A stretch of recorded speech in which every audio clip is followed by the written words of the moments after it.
Assalamualaikum warahmatullahi wabarakatuh. Perkenalkan, saya Fatima Azahra dari Prodi PGSD kelas 2C akan menyampaikan materi tentang keterampilan membaca. Membaca merupakan keterampilan berbahasa yang saling berkaitan dengan keterampilan berbahasa lainnya.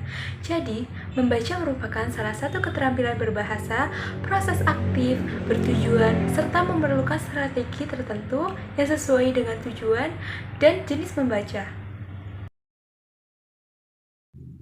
Membaca pada hakikatnya adalah suatu proses yang bersifat fisik dan psikologis. Artinya, proses yang bersifat fisik berupa kegiatan mengamati tulisan secara visual dan merupakan proses mekanis dalam membaca.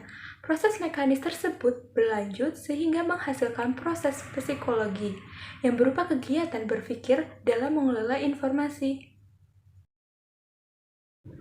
Membaca memiliki beberapa tujuan. Yang pertama, membaca untuk memperoleh perincian atau fakta. Kedua, membaca bertujuan untuk memperoleh ide-ide utama atau ide pokok. Ketiga, membaca untuk mengetahui susunan cerita.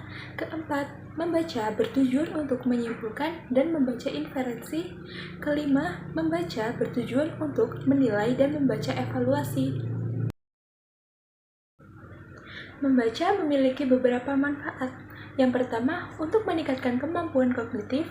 Kedua, untuk meningkatkan daya ingat. Ketiga, menambah kemampuan berbahasa. Keempat, mencegah penurunan fungsi kognitif. Kelima, mengurangi stres. Ada beberapa faktor yang mempengaruhi membaca. Yang pertama, faktor fisiologis. Kedua, faktor intelektual. Ketiga, faktor lingkungan, seperti latar belakang, pengalaman di rumah, dan sosial ekonomi. Keempat, faktor psikologis, seperti motivasi, minat, kematangan sosial, emosi, dan penyesuaian diri. Hubungan membaca dan menyimak yaitu keterampilan reseptif. Keduanya memiliki kemungkinan untuk seseorang menerima informasi dari orang lain. Baik dalam membaca maupun menyimak dibutuhkan penyediaan simbol-simbol. Menyimak bersifat lisan, sedangkan membaca bersifat tertulis. Membaca dan berbicara memiliki hubungan yang erat antara perkembangan kecakapan berbahasa lisan dan kesiapan membaca. Artinya, kemampuan-kemampuan umum berbahasa lisan turut melengkapi suatu latar belakang pengalaman yang menguntungkan serta keterampilan bagi pengajar pembaca. Hubungan membaca dan menulis merupakan keterampilan yang saling melengkapi. Artinya, semakin seseorang banyak membaca, maka semakin luas wawasan dan pengetahuannya, sehingga memiliki referensi yang cukup dan tidak kehabisan ide untuk menulis. Teknik dalam membaca. Yang pertama yaitu skimming atau baca layap. Merupakan teknik membaca dengan mengambil ide pokok tentang suatu hal.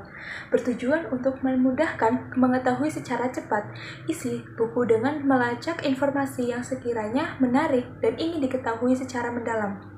Yang kedua, scanning atau membaca memindai merupakan teknik membaca cepat dan teliti bertujuan untuk memperoleh fakta atau informasi tertentu.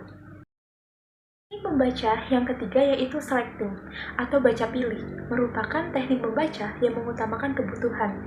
Artinya, memilih teks dan bagian yang dibaca berdasarkan kebutuhan. Yang keempat yaitu skipping atau baca lompat, merupakan teknik membaca yang mengabaikan atau melompati bagian yang tidak diperlukan atau yang sudah dimengerti. Jenis-jenis membaca. Pertama, membaca nyaring adalah kegiatan membaca dengan menyuarakan tulisan yang dibacanya dengan ucapan dan intonasi yang tepat, agar pendengar dan pembaca dapat menangkap informasi yang disampaikan oleh penulis, baik berupa pikiran, perasaan, sikap, ataupun pengalaman pribadi. Membaca nyaring akan kita gunakan pada saat kita membaca puisi di depan kelas, membaca teks berita di depan kelas, membacakan pengumuman, membacakan dongeng, membacakan teks pidato, membacakan cerita pribadi yang berkesan, dan lain sebagainya. Jenis membaca yang kedua, yaitu membaca dalam hati, adalah kegiatan membaca yang dilakukan tanpa menyuarakan isi bacaan yang dibaca. Secara garis besar, membaca dalam hati dapat dibedakan menjadi dua, yaitu membaca ekstensif dan membaca intensif. Membaca ekstensif adalah jenis kegiatan membaca yang dilakukan secara seksama dengan sumber bacaan yang beragam. Sedangkan membaca intensif adalah kegiatan membaca yang dilakukan dengan sungguh-sungguh untuk mendapatkan suatu informasi.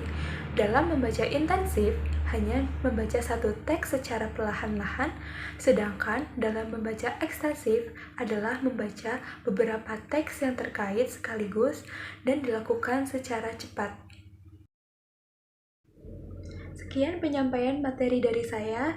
Jika ada salah, saya mohon maaf. Terima kasih. Wassalamualaikum warahmatullahi wabarakatuh.